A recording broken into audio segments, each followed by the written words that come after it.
Bonjour, merci de nous retrouver pour la foi prise au mot, consacrée aujourd'hui à Élisabeth de la Trinité. Après nos émissions sur la spiritualité, sur la mystique et dernièrement sur Thérèse de Lisieux, nous continuons notre tour d'horizon des grandes figures spirituelles en nous intéressant à cette petite carmélite morte à 26 ans qui a été déclarée bienheureuse par le pape Jean-Paul II en 1984. Et nous fêtons cette année exactement le 100e anniversaire de sa mort. Alors, qui est Élisabeth de la Trinité? Quelle fut sa vie? Quelle est sa spiritualité? Telles sont les questions que nous allons poser au meilleur spécialiste francophone d'Élisabeth de la Trinité, le père Conrad de Mester, qui est carme et qui vient de faire paraître un livre sur une concordance sur les mots d'Élisabeth de la Trinité, un livre, une biographie sur Élisabeth de la Trinité, ainsi qu'un très grand nombre d'ouvrages. Père de Mester, bonjour. Bonjour. Donc, on est vraiment très heureux de vous recevoir. Et alors, avant que je commence à vous poser des questions, j'aimerais que nous visualisions un petit sujet qui a été fait, que les téléspectateurs ont déjà vu, mais qui nous remet un peu dans l'ambiance, qui a été fait à l'occasion du lancement, justement, de cette fête, de cette année festive pour l'année du centenaire d'Élisabeth de la Trinité. Donc, on regarde le sujet. Parfait. Une cellule, un crucifix et quelques objets liturgiques. Les Sœurs du Carmel de Dijon sont fières de présenter le petit musée dévolu à Élisabeth de la Trinité. La fête de la Trinité 2006 marque en effet l'ouverture de l'année consacrée à cette sœur carmélite, morte en 1906 à 26 ans et béatifiée en 1984 par Jean-Paul II. Une figure mystique, une vie de silence, de musique et de réflexion spirituelle, et un charisme qui inspire et rayonne dans le monde entier, à commencer par sa famille carmélitaine. C'est vrai que pour moi, avant que je rentre au Carmel, les 2 années qui ont précédé, pendant que je travaillais dans un journal, tous les jours je méditais ces paroles. Elle m'a accompagnée, elle m'a vraiment accompagnée, elle m'a conduite discrètement. Tout ce qu'elle fait, Élisabeth, c'est toujours discret, toujours entouré de silence. Et bon, j'étais très heureuse quand j'ai compris que le Seigneur m'appelait ici au Carmel, de découvrir que c'était le Carmel d'Élisabeth. 11h, dans l'église Saint-Michel, qui fut sa paroisse avant son entrée au Carmel et qui abrite maintenant ses reliques, Monseigneur Minrat, archevêque de Dijon, lance officiellement l'année du centenaire de sa mort. J'ai la joie d'annoncer l'ouverture de l'année centenaire de la mort de la bienheureuse Élisabeth de la Trinité. Devant un parterre nombreux de fidèles où se mêlent filiation spirituelle et parenté de sang avec les petits-neveux de la bienheureuse, Monseigneur Minrat revient dans son homélie sur la spiritualité d'Élisabeth, centrée sur les 2 plus grands mystères de la foi, l'incarnation et la Trinité. C'est très simple, elle parle de Dieu, Trinité d'une façon presque familière, elle les appelle mes trois. Et elle a une familiarité avec Dieu dans sa vie, dans son échange éternel, trinitaire, qui est quelque chose de surprenant, qu'on trouve chez peu de mystiques. Et il y a quelque chose qui la rapproche de très grands théologiens de l'Antiquité, comme Grégoire de Nazianze, vous voyez, c'est pas mal.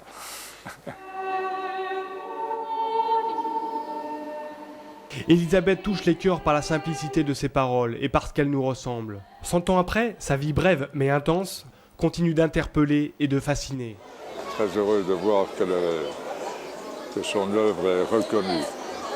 Évidemment, ça étonne beaucoup de gens qu'une jeune femme de 26 ans, après 5 ans seulement de Carmel, soit reconnue et béatifiée. C'est quelqu'un, je trouve aussi, qui était proche des jeunes. Elle a vécu une jeunesse un peu comme tout le monde. Et vraiment, ça montre qu'on peut vivre à la fois sa foi et sa vie de jeune. Un lâcher de ballon vient clore cette première journée de fête qui prendra fin à la Trinité 2007. Entre-temps, conférences, concerts et colloques sont prévus tout au long de l'année. Voilà, donc c'était un reportage qui a déjà été diffusé, donc ça nous donne un peu, comme vous disiez en écoutant, ça nous donne un peu la couleur locale. On sent qu'il y a quelque chose d'assez familial en fait dans ces célébrations. Il y a le petit neveu, enfin c'est. C'est ça, il y a encore la famille qui vit toujours, les neveux les plus âgés d'Élisabeth, François et Jacques, que nous avons vus. Et c'est vrai, Élisabeth vit encore à Dijon, et je pense qu'elle est de plus en plus accueillie à Dijon, qu'elle est acceptée comme une Dijonnaise, qui est de plus en plus connue Autrefois, elle n'était pas connue comme ça. Alors, elle n'est pas née à Dijon, en réalité. Elle est née à Bourges, près de Bourges, dans le camp militaire d'Avord. Son père était capitaine. Et donc, on a beaucoup déménagé. Les familles militaires changeaient beaucoup. Après 11 mois, elle est allée avec la famille à Auxonne, en Bourgogne, et quelques temps plus tard à Dijon, pour encore 2-3 fois déménager. Le Carmel, finalement, à 21 ans, a été sa 6e maison. Ah oui, donc elle a beaucoup bougé. Et c'est ce que disait la jeune fille, c'est-à-dire que on va le voir dans la vie, c'est quelqu'un qui, avant de rentrer au Carmel, a eu une vie assez occupée, on va dire, une jeunesse occupée. Absolument. Elle a donc perdu son papa quand elle avait 7 ans. Alors la maman, veuve, avec ses 2 enfants, avait beaucoup d'amis et elle a voyagé chaque année, pendant les 3 mois des vacances, dans toute la France. Elle a vu toute la France, elle a vu les Pyrénées, les Alpes, l'Atlantique, la Méditerranée, toutes les grandes villes, les petits villages. Elle a beaucoup été dans le Midi, sa maman était du Midi, et donc il y a beaucoup de lumière, de luminosité dans ses écrits, beaucoup de joie. Ce qui la différencie un peu de Thérèse, à qui on la compare, la Thérèse de Lisieux, la petite Thérèse. On voit là comment Thérèse aurait pu être si elle était restée jusqu'à ses 21 ans dans le monde. Élisabeth, et en plus, elle était, quand même, la famille était assez ouverte au monde et on voyageait beaucoup et donc elle-même était artiste, elle avait un tempérament artiste, elle a étudié au Conservatoire de Dijon, premier prix à 13 ans s'il vous plaît, et oui, et donc elle a participé aux concerts locaux, là souvent le Conservatoire organisait des concerts, donc et il y avait des articles dans les journaux qui parlaient d'Élisabeth, qui lui promettaient une grande carrière musicale, mais c'est ça, comment dirais-je, l'expérience d'Élisabeth. Elle entendait la musique intérieure. Alors, oui, donc elle naît en 1880, elle est en 1888, elle est au conservatoire, comme vous dites. À 13 ans, elle est premier prix du conservatoire. Et alors, 1894, donc elle a 14 ans, elle commence justement à sentir cet appel. Oui, cet appel, mais c'est un appel qui est beaucoup plus, comment dirais-je, beaucoup antérieur déjà. Déjà à 7 ans, à 8 ans, c'est ça la grâce mystique. Elle entendait, elle sentait dans son cœur parfois des éveils d'un amour, mais tellement tendre, tellement suave, tellement soudain, qu'elle comprenait, mais ici c'est Dieu, c'est le Dieu vivant, c'est Jésus qui me touche.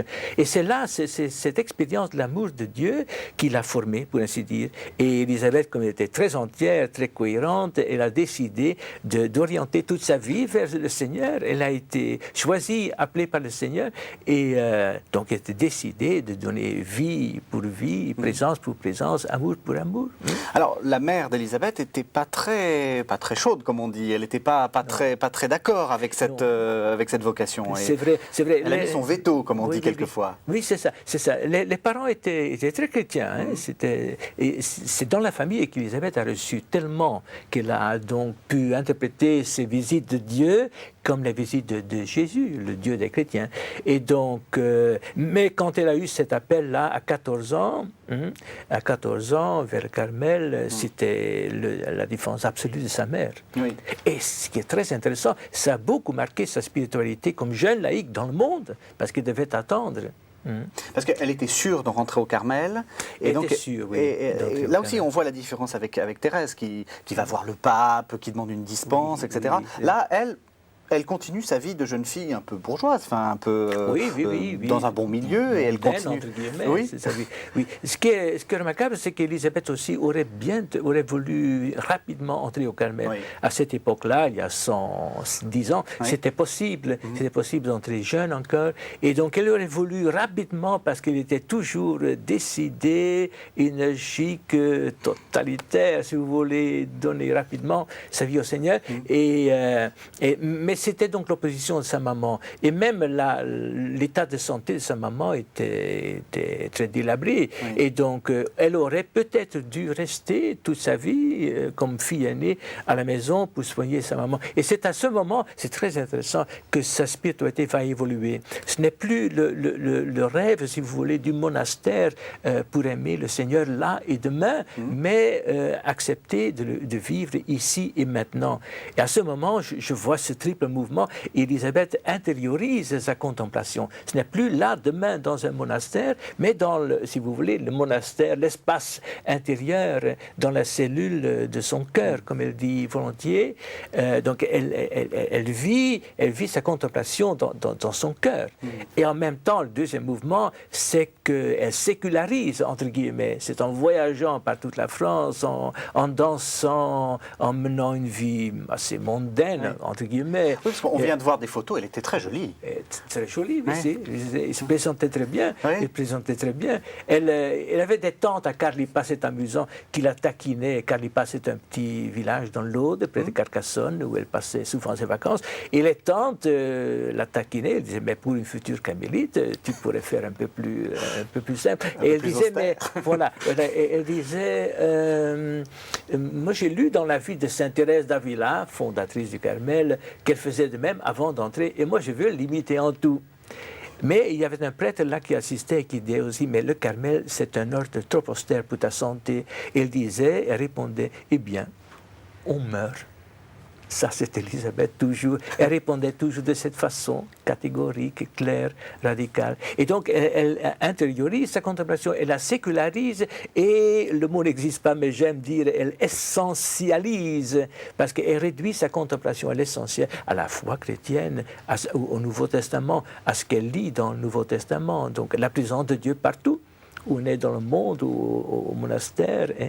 Et donc, la vie dans la foi, la présence de Dieu, la Trinité en nous. Alors en 1899, enfin, elle a 19 ans, sa mère lève le veto et consent à ce qu'elle rentre au Carmel, mais encore seulement à 21 ans, l'âge de sa majorité. C'est ça, c'était à peu près 21 000 heures, j'ai calculé. Ah, oui. Donc c'était une longue attente avant qu'elle puisse finalement entrer au Carmel. Donc en 1901.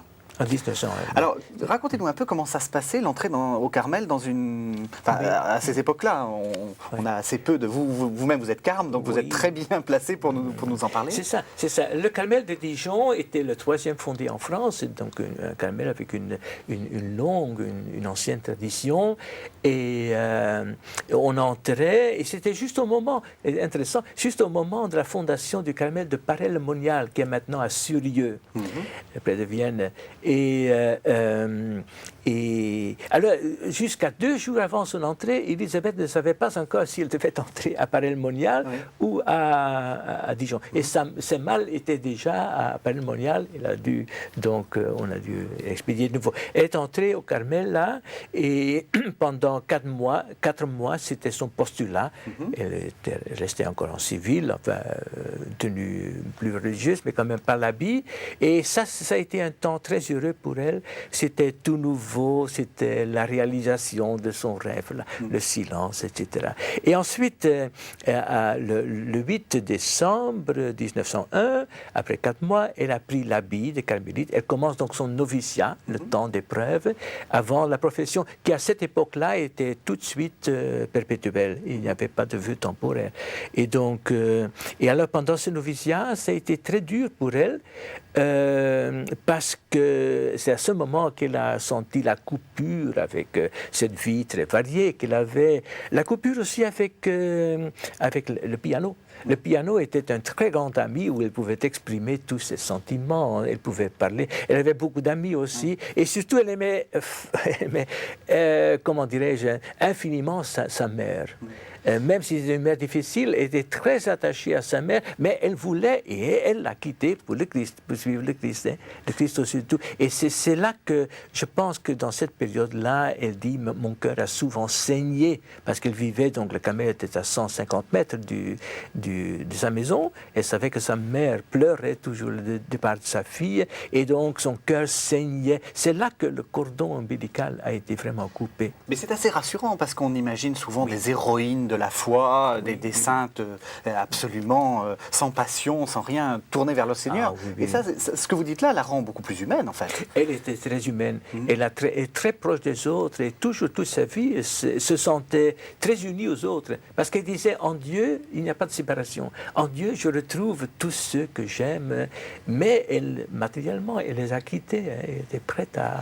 Alors, la vie quotidienne dans un carmel, c'est quoi? Comment ça se passe? C'est avant tout la prière. Avant tout la prière, c'est donc le carmel contemplatif, c'est donc tout à fait organisé par Sainte Thérèse d'Avila.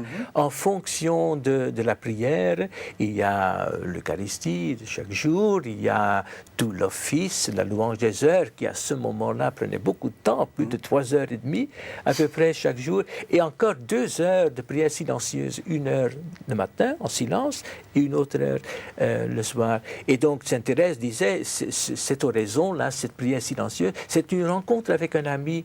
Hein. Tu sais qu'il t'aime et c'est pour cela que tu vas souvent et intensément auprès de lui. Il y a toute une évolution dans cette prière. Hein. Et Élisabeth était déjà très mûre quand elle entrait dans éduquée par la présence de Dieu, par la présence mystique de Dieu et par une fidélité extraordinaire. C'est une sainte de pure race. Quand j'ai fait les œuvres complètes là, j'étais très frappé par 2 choses.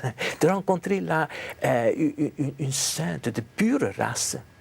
Ah, toute cette vie était vraiment... Elle haïssait chaque forme d'égoïsme pour se donner entièrement à l'amour de Dieu et du prochain. Et tout cela dans une vie de prière. Mais en même temps, elle priait partout. Je résume parfois sa spiritualité comme jeune laïque, c'est Jésus-Christ, un point, c'est tout.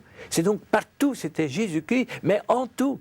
En voyageant dans les montagnes, etc., en parlant. Je suis sûr qu'en parlant, elle aurait prié en même temps. Elle aurait été consciente, comme je peux être consciente, de la présence de Dieu en moi, comme les écouteurs peuvent penser à ce moment que Dieu est en eux aussi. Et alors Élisabeth vivait cette harmonie entre... Je pense souvent qu'elle a le radicalisme d'un Saint Jean de la Croix, Dieu, tout, et le rien pour arriver au tout, tout laisser pour arriver au tout, et en même temps l'harmonie d'un Saint François de Sales, la gentillesse, l'humanisme de Saint François de Sales. Et donc Élisabeth était toujours très humaine. Et donc, pour revenir à la prière, Sainte Thérèse d'Avila, qui aimait beaucoup l'humanité du Christ, disait, mais c'est votre meilleur ami, parlez avec lui. Donc c'est beaucoup de temps à la prière, et donc ensuite il y a quand même 2 temps de récréation commune où les sœurs se rencontrent, se parlent, et 3-4 heures de travail manuel, parce qu'il faut quand même... subvenir à ses besoins. Oui. Et puis aussi donner un peu de temps à son corps. Mais oui, bien sûr, c'est ça. Et quand même, la vie était quand même très variée, parce qu'il y avait, une fois qu'on est entré là et qu'on accepte, qu'on est appelé, que c'est le biotope, la vie est très variée parce qu'il y a toute la vie liturgique avec les fêtes. Au Carmel, c'est toujours la fête. Je connais une carmélite qui me disait, nous avons 2 fois le ciel plus tard et le ciel ici-bas. C'est une belle, une belle représentation du Carmel. Oui, mais ça ne veut pas dire que, comme Élisabeth le dit, c'est le ciel dans la foi. Et après ce noviciat dur, quand elle a fait sa profession, la nuit avant sa profession, elle comprenait qu'elle commencerait son ciel sur la terre, et le ciel dans son âme, la présence de Dieu, mais le ciel en même temps dans la foi, avec la souffrance. Oui, ben justement, la souffrance, puisque très, très vite, on se rend compte qu'elle est malade. Dès 1905, elle commence à ressentir le mal qui va bientôt l'emporter. Alors, qu'est-ce qu'elle a? Quelle est sa maladie? C'était la maladie d'Addison, qui était très peu connue à l'époque-là, et qui, chez les personnes jeunes qui étaient atteintes de cette maladie, c'était presque toujours une forme de tuberculose. Alors, chez Élisabeth, et c'est donc les glandes surrénales qui sont atteintes et qui ne produisent plus les matières qui sont nécessaires pour le métabolisme de la nourriture et de la boisson. De sorte que donc, finalement, elle va mourir de faim et de soif, elle ne peut plus manger. Toute la machine merveilleuse du corps bloque, et donc la machine ne marche plus. Et donc, peu à peu, elle va... J'avoue que je me suis renseigné sur Internet, parce que maladie d'Addison, je ne connaissais pas du tout, et il décrivait des symptômes épouvantables. C'est-à-dire que on a l'impression, tout fait mal. Le fait de boire fait mal, le fait de manger fait mal. Oui, alors ça se soigne très bien actuellement parce qu'on a les bonnes hormones au bon endroit. Mais là, ça a été une souffrance épouvantable. Oui, épouvantable, c'est ça. Alors, sur cet état général, se greffe chez Élisabeth encore des ulcérations. Hein, et elle faisait, parfois, elle racontait que c'était comme des bêtes qui la dévoraient à l'intérieur. Elle était, parce qu'elle était une âme forte, généreuse, courageuse, joyeuse même, dans la foi. Hein. Et donc, on avait parfois l'impression que rien ne lui manquait. Et on disait, mais tu ne souffres pas. Il faisait le geste là, de ses mains crispées, comme ça, et tout son visage. Et ensuite, elle lâchait tout, et c'est de nouveau la paix. Mais on voit une image là qui défile pour nos spectateurs. Et effectivement, on la voit très amaigrie, les yeux très cernés, et pourtant, elle est souriante. Ça, c'est au début de sa maladie. Elle n'est pas encore tellement maigrie. Il y a encore une dernière photo là où on voit que son visage est ravagé. C'est ça. Mais donc, oui. Mais ce qui est vrai, c'est un être très heureux. Moi, j'ai l'impression, quand j'ai travaillé, Élisabeth, que je n'ai jamais rencontré dans ma vie, ni dans mes contacts, ni dans les écrits, là, un être mais tellement heureux en Dieu. Ce bonheur, le bonheur de l'amour. Hein. Le bonheur d'un don total, c'est, comme elle le dit, c'est si bon de donner quand on aime. C'est la joie de quelqu'un qui se sait aimer, qui sait l'amour, l'être aimé présent et qui est heureux de lui donner. Même d'accepter cette souffrance-là dans une visée rédemptrice, co-rédemptrice. Oui, c'est-à-dire qu'elle l'écrit très, très clairement. Je crois même qu'elle reprend la phrase de Paul qui dit qu'elle va rajouter, ce qui manque aux souffrances du Christ, elle va le souffrir. Dans son corps, c'est ça. Et tout cela, c'était pour l'Église. Elle a une très belle image qui résume un peu toute sa vie. Elle dit, moi je suis comme un petit vase à la source et je me laisse remplir et ce petit vase déborde et ça tombe dans la vallée, ça va vers l'Église, vers les âmes. Elle voulait être une prière continuelle et elle était aussi une prière continuelle, mais toujours au-dedans de l'Église, dans le cœur de l'Église, comme dit la petite Thérèse, et pour les autres. Oui, justement, cette souffrance rédemptrice, je pense que souvent, quand vous en parlez, on doit vous dire, mais notre époque moderne ne la comprend pas. Comment est-ce que vous faites passer ça? Parce que souffrir pour souffrir, ça n'a plus de sens actuellement. Non, et ça n'a jamais eu de sens. Souffrir pour souffrir. Quand le Christ a souffert, ce n'était pas parce qu'il voulait la souffrance, mais parce qu'il voulait rester fidèle à son message.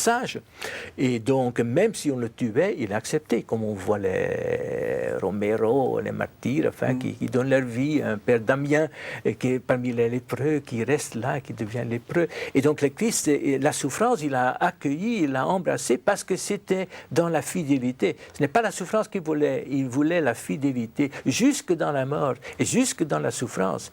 Et c'est là encore que, merveilleux, dans notre message chrétien, que la souffrance et même la mort a été vaincue dans la résurrection. Élisabeth, moi je dis toujours, c'est un crucifié ressuscité. C'est un crucifié ressuscité vivant qui a toute cette histoire. Hein. Mais elle comprenait toujours que, pas la souffrance en elle-même, mais l'amour qu'on réalise dans des circonstances pénibles, comme la maladie, comme la mort, hein, et cette foi-là, cette espérance, cet amour, c'est au pluriel, c'est pour les autres. C'est pour les autres. C'est dans ce sens qu'elle prend la parole de Saint Paul pour son corps qui est l'Église. Pour nous tous, on n'est pas isolés. Alors, donc en 1906, la maladie empire et finalement, le soir du 30 octobre, donc juste avant la Toussaint, elle doit se s'aliter et en fait, elle meurt quelques jours après. C'est ça, le lendemain, donc le 31, c'est alité. Et donc la Toussaint, pour la dernière fois, elle a pu recevoir une petite parcelle de l'hostie, elle a pu communier, et les sœurs lui demandaient un mot d'adieu. Elle disait, pensait un moment, elle disait, au soir de la vie, seul l'amour demeure. C'est la valeur la plus grande. Seul l'amour demeure. Et elle embrassait aussi son crucifix, qu'elle aimait beaucoup, son crucifix de profession. Elle disait, nous sommes tant aimés Voilà, c'est le Christ par l'image de son crucifix qui rappelle tout l'amour qu'il a eu. Et elle disait, quand je regarde ma vie, je vois comme une poursuite divine sur mon âme. Il a couru après moi pour m'avoir.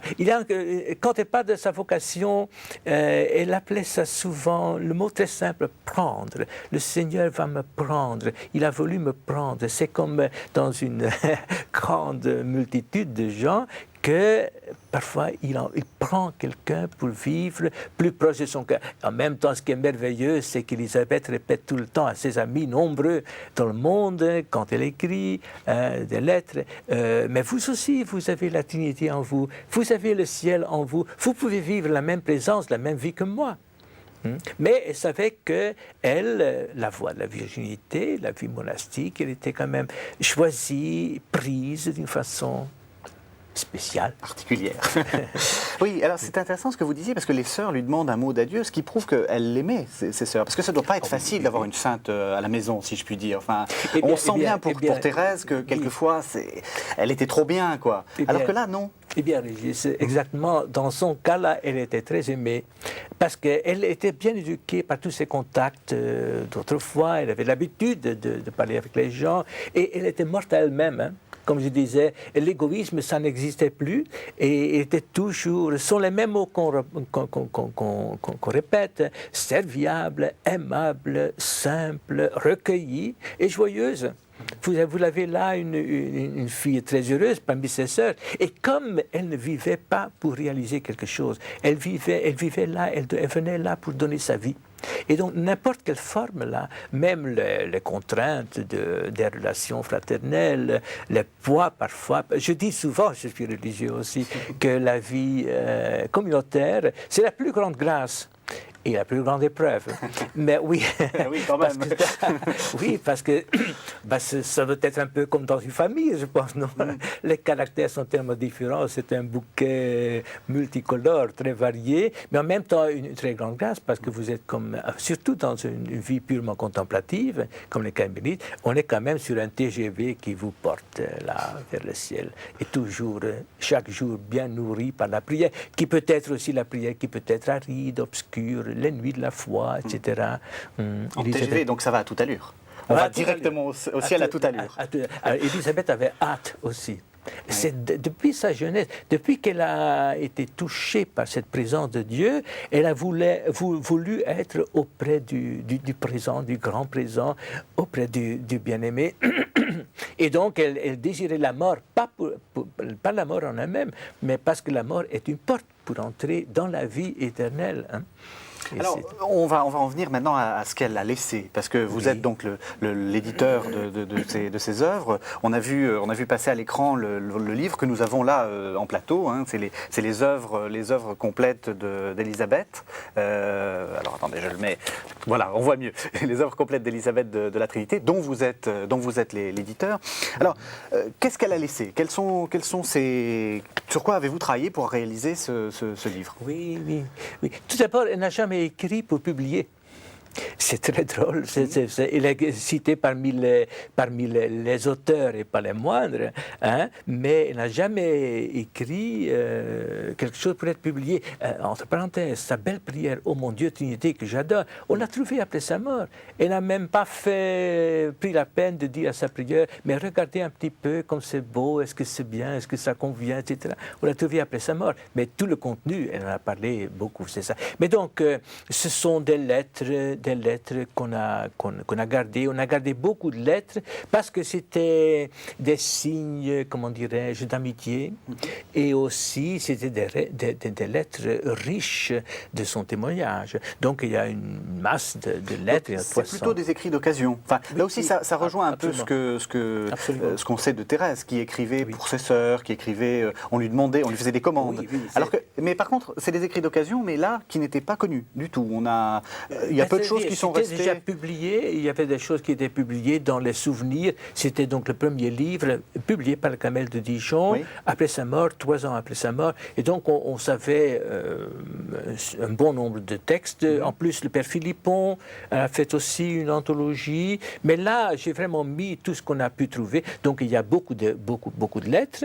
Il y a ses poésies.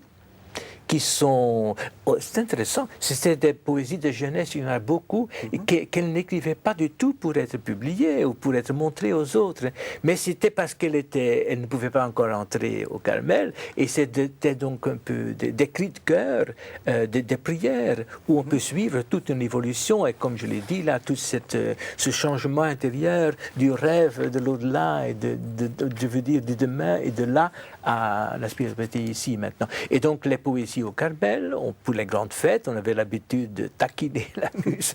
Et oui. Et ensuite, il y a des prières que j'appelle les notes intimes. J'en ai trouvé plusieurs encore qui étaient complètement inconnues, et même les plus belles. La note intime 13, être épouse du Christ, était complètement inconnue. Hein. Une note intime 5, qui était, ce n'est qu'un brouillon, écrit au dos d'une feuille de charbon, de réclame de charbon, et donc un papier tout à fait ordinaire. C'est ça. Alors voilà, elle écrivait, comme elle était musicienne, expressive, et aussi par écrit, elle aimait écrire surtout des choses dont elle ne pouvait jamais parler. Alors il y a encore donc les notes intimes. Oui, voilà, j'ai la table des matières. Oui. Après une copieuse introduction de vous-même, il y a les traités spirituels. Donc elle faisait. Les traités spirituels. Oui. C'est ça. On appelait ça traités spirituels parce qu'elle traite quand même d'une façon ample sur certains sujets. C'était d'abord un petit cahier qu'elle a fait pour sa sœur Guite, qui était mariée, fille enfin sa sœur. Oui, là aussi, différence avec Thérèse, où en gros tous les enfants Martin étaient au Carmel. Oui, là, c'est ben, il n'y avait que 2, donc la moitié. Voilà, non, mais c'est-à-dire qu'elle avait encore ce contact avec la vie laïque. Beaucoup. Avec sa mère, avec sa sœur, avec beaucoup d'amis qui la visitaient, et donc auquel elle écrivait, c'est ça, oui. Et donc, mais c'est donc un petit cahier qu'elle a fait, le premier, Le ciel dans la foi, et ensuite la mère prière a demandé, quand elle a vu cela, elle a demandé, mais maintenant, pendant votre retraite, parce qu'elle voulait faire encore une dernière retraite avant d'entrer au ciel, et elle a demandé, mais écrivez, notez maintenant vos pensées personnelles qui forment la dernière retraite. Vous êtes la dernière retraite. Oui, qui est un petit chef-d'œuvre. Monsieur de Courtrai, il me disait toujours, mais ça c'est un chef-d'œuvre de spiritualité et de spiritualité biblique, parce qu'il est très fondé sur les psaumes, mais surtout sur Saint Paul. Hein. Et ensuite, il y a une longue lettre que j'appelais la grandeur de notre vocation, parce qu'elle traite de cela. Nous avons une vocation merveilleuse comme chrétiens. Et ensuite, Laisse-toi aimer, c'était une lettre de testament pour sa prieure, que la prieure a trouvée après la mort d'Élisabeth. Hein.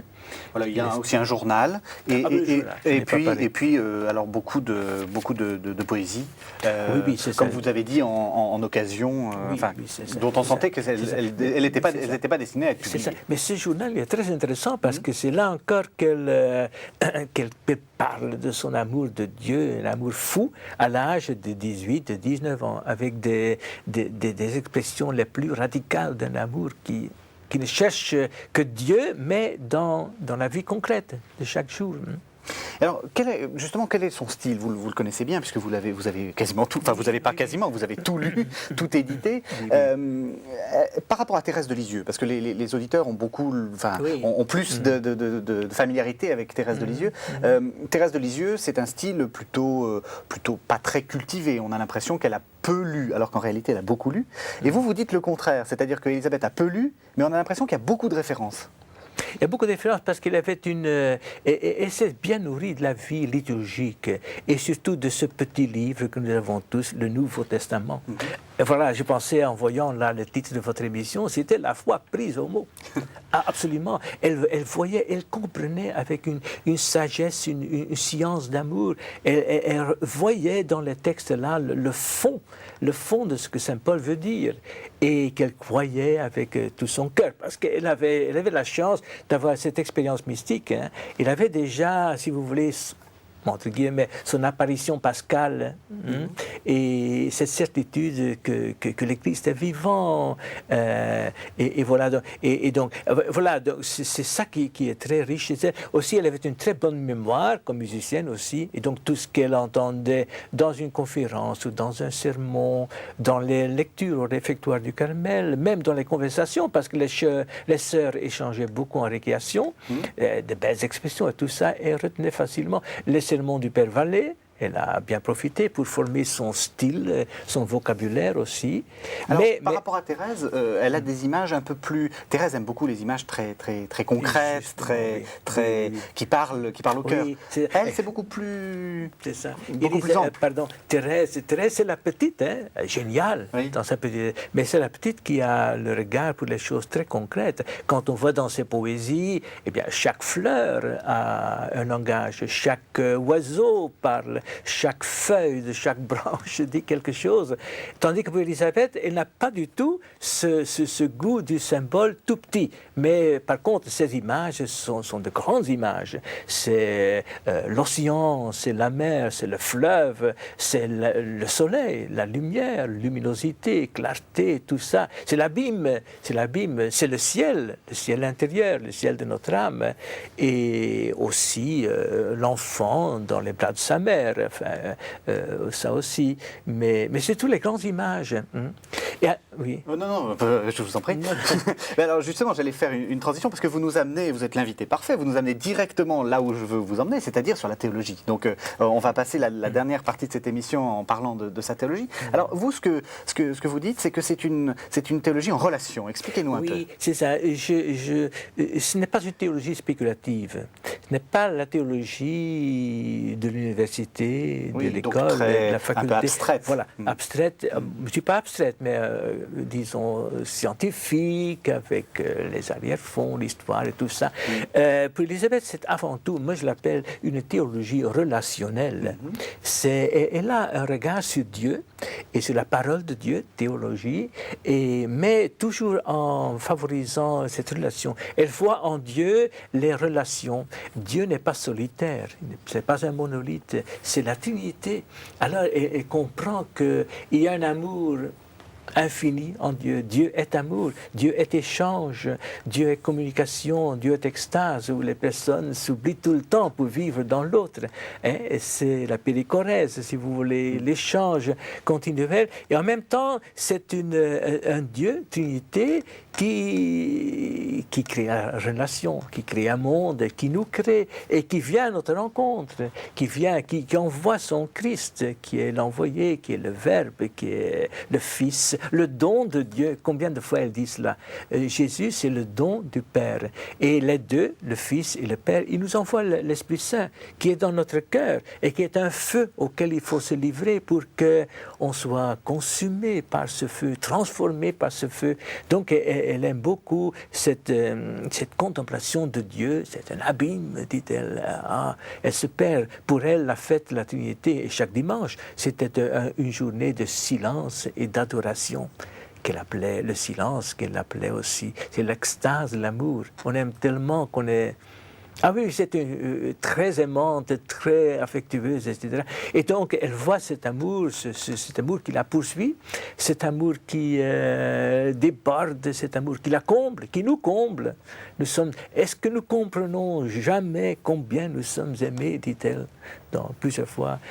Et donc, pour elle aussi, c'est croire à cet amour, entrer dans cette relation et vivre cette relation dans une prière continuelle, dans une attention à Dieu, une relation pour que donc, aimer de Dieu, pour que nous devenions dans le Christ un sacrement nous-mêmes, pour que de plus en plus transformés dans le Christ, nous soyons son sacrement qui le rayonne dans le monde, à travers les autres. Elle dit à sa sœur Guite, phrase admirable, en passant par toi, Dieu veut se faire aimer. Nous sommes les porteurs de l'amour de Dieu. Et alors Élisabeth répète tout le temps, et vous le serez davantage si vous vivez en union avec Dieu, en prière, en écoute avec Dieu, si vous ouvrez, si vous bannissez toute forme d'égoïsme, si vous faites le silence intérieur de tous vos désirs égoïstes. On sera un sacrement rayonnant de l'amour de Dieu. Alors, ce que je vais vous proposer, c'est de faire quelque chose qu'on voit assez peu à la télévision, c'est qu'on va commenter ensemble la fameuse prière « Ô mon Dieu, Trinité » que j'adore, parce que les spectateurs ont bien compris que vous connaissez parfaitement, et donc c'est quelque chose d'assez rare, parce que vous allez pouvoir nous aider à comprendre ce texte qu'on lit partout, et qu'on voit, d'ailleurs les téléspectateurs voient le manuscrit. Alors, je vous propose de le lire, on va le lire ensemble, et vous allez nous dire comment il faut comprendre, qu'est-ce qu'il faut comprendre dans cette prière. Alors, on va voir défiler, je vais lire le premier paragraphe. Ô mon Dieu, Trinité que j'adore, aidez-moi à m'oublier entièrement pour m'établir en vous, immobile et paisible, comme si déjà mon âme était dans l'éternité. Que rien ne puisse troubler ma paix, ni ne me faire sortir de vous, ô mon immuable, mais que chaque minute m'emporte plus loin dans la profondeur de votre mystère. Pacifiez mon âme, faites-en votre ciel, votre demeure aimée et le lieu de votre repos. Que je ne vous y laisse jamais seul, mais que je sois là tout entière, tout éveillée en ma foi, tout adorante, toute livrée à votre action créatrice. Oui. J'attire l'attention sur le premier mot, Oui. le mot « ô ». Oui. Je dis souvent, c'est un eau profond, comme une eau profonde. C'est un abîme d'admiration, de contemplation. Cette eau-là, pour Élisabeth, c'est l'impuissance de dire tout ce que voudrait dire sur Dieu. Il est tellement beau. C'est l'admiration, c'est l'adoration. Oh, le mot revient 8 fois. 8 fois. C'est l'âme admiratrice d'Élisabeth, contemplative, adorante, artiste aussi, qui admire. Hein, c'est une artiste qui écrit aussi. Alors, ce qui est très frappant, c'est aussi mais que je sois là tout entière, tout éveillée en ma foi, tout adorante et toute livrée. 4 fois tout. Je dis souvent que l'acte d'aimer pour Élisabeth, il y a les 3 caractéristiques psychologiques. C'est tout d'abord la totalité. Ici, c'est typique. Toujours, tout. Et l'intensité, elle veut aimer totalement, mais intensément aussi. Vraiment mourir d'amour pour lui. Dans son journal que vous avez cité tout à l'heure, elle dit 7 fois qu'elle l'aime jusqu'à en mourir. Elle sent son cœur qui éclate. Elle a une force en elle, une force d'aimer. Et donc, totalité, intensité et continuité. Et elle voudrait passer sa vie auprès du Christ. La prière continuelle, une communion à Dieu du matin jusqu'au soir, du soir jusqu'au matin. Et c'est là que, dans cette prière-là, elle demande, voilà, elle demande là que je ne vous y laisse jamais seul, cette continuité, hein, dans cette demeure intérieure, dans le ciel de son âme, mais que je sois là tout entière. Au début, elle demande, aidez-moi à m'oublier entièrement pour être là tout entière. C'est la présence aimante, la donation. C'est vraiment les 2 aimants qui s'aiment éperdument, infiniment, qui voudraient. Tout éveillé en ma foi, toute croyante, mais d'une foi qui est éveillée. Les témoins disaient qu'Élisabeth ne semblait pas souffrir du manque de sommeil ou de faim. Et il y a une sœur qui dit elle semble avoir perdu l'instinct de conservation. Voilà, elle vivait tout à fait pour l'autre, tout éveillée en ma foi, tout adorant, tout livrée à votre action créatrice. C'est l'antienne de toute prière qui va suivre. C'est une prière où elle se livre vraiment, on va la voir, à l'action de l'Esprit Saint en elle. Alors, on va voir le deuxième paragraphe qui est là plutôt sur l'amour. Donc, elle dit... Ô, toujours ce ô, ô mon Christ aimé, crucifié par amour, je voudrais être une épouse pour votre cœur, je voudrais vous couvrir de gloire, je voudrais vous aimer jusqu'à en mourir, donc ce que vous disiez, mais je sens mon impuissance. Alors là, il faut s'arrêter, oui. Selon moi. Et ici, c'est toujours l'idéal dans la première partie. L'idéal, d'abord, créer un ciel dans mon âme pour la Trinité, mais ici, elle se concentre sur le Christ, parce que, comme je disais, c'est le Christ qui est la porte de Dieu vers nous, et pour nous aussi, la porte vers Dieu, c'est par lui que nous entrons dans la Trinité. Et elle aimait tellement son Christ, hein, jusqu'à en mourir. Mais ce mot « mais » est très important, parce que c'est là, selon moi, le deuxième mouvement de la prière. Il y a l'idéal et la réalité. Il y a un « mais ». mais je suis tellement... Mais je sens mon impuissance. Voilà. Mais je sens mon impuissance et je vous demande de me revêtir de vous-même. Oui, si vous permettez. Oui, allez-y, bien sûr. il y a les 9 mots, mais je sens mon impuissance et je vous demande de, qui sont 9 mots qui sont littéralement pris de la prière d'offrande de Thérèse à l'amour miséricordieux. Élisabeth, quand elle avait 19 ans, elle a rencontré Thérèse. Thérèse de Lisieux, oui. Thérèse de Lisieux, elle a lu miraculeusement, pour ainsi dire, la toute première édition de l'histoire d'une âme. Et elle a copié au moins 3 fois cette prière. Elle la savait par cœur. Et donc Thérèse aussi, elle demande d'être de la sainteté, mais je sens mon impuissance. Et je vous demande d'être vous-même à sainteté, dit Thérèse. Élisabeth le dit avec saint Paul, de me revêtir de vous-même. C'est, si je me trompe, c'est la lettre... Non, c'est plutôt Galates. 3, 27... Bon, c'est Galate. Et c'est Saint Paul, en tout cas. Ouais. C'est Saint Paul. Et donc, voilà où Saint Paul dit « Revêtissez-vous du Christ ». Ce revêtissement intérieur, ce n'est pas seulement l'habit extérieur, mais voilà. Et donc, c'est à ce moment que donc la prière chavire. Il y a la description de l'idéal et ensuite la description, elle s'arrête à un moment à son impuissance et s'arrête seulement cette petite phrase-là. Mais c'est très important. Qui est juste là. Oui, voilà. Et ce qui est très intéressant, c'est qu'Élisabeth, elle ne veut pas s'arrêter longtemps à son impuissance, à sa faiblesse, parce que nous avons un sauveur en nous. Si vous avez un sauveur qui vous aime, qui veut vous sauver, qui est là... c'est ce qu'elle dit. Venez en moi comme adorateur, justement, comme réparateur et comme sauveur. Oui. Ô Verbe éternel, parole de mon Dieu, je veux passer ma vie à vous écouter, je veux me faire tout enseignable, afin d'apprendre tout de vous, puis à travers toutes les nuits, tous les vides, toutes les impuissances, je veux vous fixer toujours et demeurer sous votre grande lumière. C'est ça, c'est là que là derrière, il y a l'image de Béthanie, de Marie, de Béthanie au pied de Jésus, qui l'écoute. Il est le Verbe, Élisabeth le laisse passer. C'est vraiment l'aimante qui écoute, qui voudrait cueillir chaque mot de sa bouche. Et même s'il parle en silence, il est là, et cet amour, cette présence de Dieu lui dit tant. Donc elle voudrait passer sa vie, en fait, elle passe aussi sa vie à l'écouter et oui, à se rendre tout enseignable, même dans les nuits, les impuissances. Elle a connu aussi les obscurités de la foi qui sont inévitables. Oui. On n'est pas toujours porté par un grand élan et elle disait que souvent, mais elle était fidèle à prier, à veiller, même si l'oraison, si la prière ne disait rien. Elle disait dans sa dernière retraite qu'elle avait honte de faire encore une distinction entre sentir ou ne pas sentir, jouir ou ne pas jouir. C'était toujours donner, hein, et croire à son amour. Et donc voilà, elle va rester toujours auprès de Jésus pour se faire tout enseigner. Et alors le 3e paragraphe, ô feu consumant, esprit d'amour, survenez en moi, afin qu'il se fasse en mon âme comme une incarnation du Verbe, que je lui sois une humanité de surcroît en laquelle il renouvelle tout son mystère.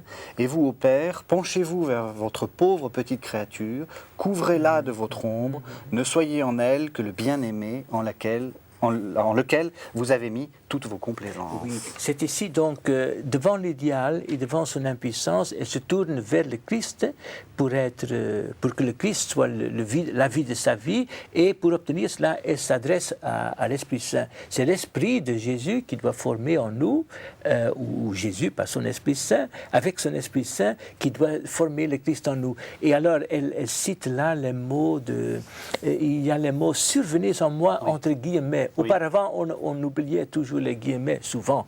Mais moi, j'ai dit, mais c'est très important parce que Élisabeth donc, met quelques mots, 3 mots entre guillemets. Elle est donc consciente qu'elle cite une parole. Et quelle parole? C'est Luc 1, 35, où l'ange Gabriel dit à Marie, l'Esprit Saint surviendra en vous. Donc, sans nommer Marie, toute la prière est mariale, parce qu'Élisabeth demande à l'Esprit Saint, comme vous êtes survenu en Marie, ainsi survient aussi dans ma vie, pour que en mon âme se fasse aussi une incarnation du Verbe. Pas une incarnation physique du Verbe, ça, une fois pour toujours, le Christ. Mais comme une incarnation mystique, une incarnation spirituelle, que toute ma vie soit transformée dans la vie du Christ, de sorte que moi-même, que toute mon humanité soit une humanité de surcroît. C'est très beau, le mot humanité aussi, elle était très humaine, mais une humanité de surcroît pour Jésus, en laquelle il puisse lui-même revivre tout son mystère à la joie du Père. Alors le dernier paragraphe est superbe. Ô mes trois, donc la Trinité, mon tout, ma béatitude, solitude infinie, immensité où je me perds, je me livre à vous comme une proie. Ensevelissez-vous en moi pour que je m'ensevelisse en vous, en attendant d'aller contempler en votre lumière l'abîme de vos grandeurs. C'est ça. Et toujours, c'est là que le sens le plus profond de la prière s'exprime. Je me livre à vous comme une proie. Ce n'est pas une belle prière d'adoration, une belle prière contemplative. C'est son offrande à l'amour miséricordieux, même si elle ne cite pas les mots jamais, l'amour miséricordieux, parce que l'amour est tellement proche, tellement paternel, maternel, miséricordieux, qu'elle n'a pas besoin de le dire. Elle ne cite jamais l'expression amour miséricordieux, même si elle cite assez souvent la petite Thérèse. Mais parce que, voilà, elle s'ouvre donc, elle se donne à la Trinité comme une proie qui n'est pas la proie d'un animal qui pourrait déchirer, ce n'est pas dans ce sens-là, mais qui est la proie des flammes du feu consumant. C'est le buisson ardent qui consume Élisabeth et qui la transforme dans le Christ. Alors vous écouterez des heures, mais malheureusement le temps nous presse. Alors, mais on peut vous écouter, enfin on peut vous lire, donc on peut continuer ce dialogue. Alors vous avez fait paraître énormément de livres, on va en proposer quelques-uns. On a déjà vu la biographie, on a déjà vu la concordance. Alors vous faites paraître aussi régulièrement des petits textes, des petites brochures que les auditeurs peuvent commander au Carmel en fait de Saint-Saulve. Donc l'association Laurent-Élisabeth, 1 rue Henri Barbus à Saint-Saulve, 59 880. Oui. Vous avez fait aussi paraître les plus belles pages d'Élisabeth de la Trinité. C'est un livre qui est assez, qui est donc une sorte de choix, une anthologie. De choix de, oui voilà, je le tourne pour qu'on le voit. Voilà, donc le choix de textes, un peu plus court que les œuvres complètes. Oui, oui. Vous avez aussi une biographie plus courte que celle que vous proposez, avec beaucoup de textes. Vous laissez parler Élisabeth. Et vous êtes également l'auteur, et je pense qu'on vous recevra bientôt pour ça, d'un livre qui est une nouvelle édition du livre de Thérèse de Lisieux. Une nouvelle édition critique. Où selon moi, j'édite le livre tel qu'il doit être édité. Et en dépit de toutes les éditions précédentes, c'est assez révolutionnaire, mais je suis très très convaincu de ma chose, que j'explique dans une longue justification là. Et puis, je vous propose aussi, je propose aux auditeurs de découvrir, de redécouvrir le livre de Didier Decoing, parce que non seulement vous êtes le spécialiste, mais vous êtes humble, donc vous admettez que d'autres écrivent sur... Absolument. Sur je suis très content, c'est un très beau livre, avec évidemment la plume de Didier, mais en même temps, parce que c'est quelqu'un qui raconte un peu la rencontre avec Élisabeth en sa vie, l'amitié avec Élisabeth. Elle avait ce don de créer des amis, comme il y a beaucoup de gens qui aiment Élisabeth. Didier en est peut-être... un des exemples les plus connus. C'est un très beau livre, c'est sa vie. Mais et écoutez... alors, j'ai voulu donc faire cette grande biographie, critique, ample, objective, pour que ça c'était nécessaire. Après les œuvres complètes, il manquait encore un tiers de la connaissance d'Élisabeth. Et je pense que par la biographie, ce tiers sera donné au lecteur. Écoutez, merci beaucoup, Père Conrad de Mester, de nous avoir fait découvrir Élisabeth de la Trinité. Merci beaucoup. Merci à vous. Merci.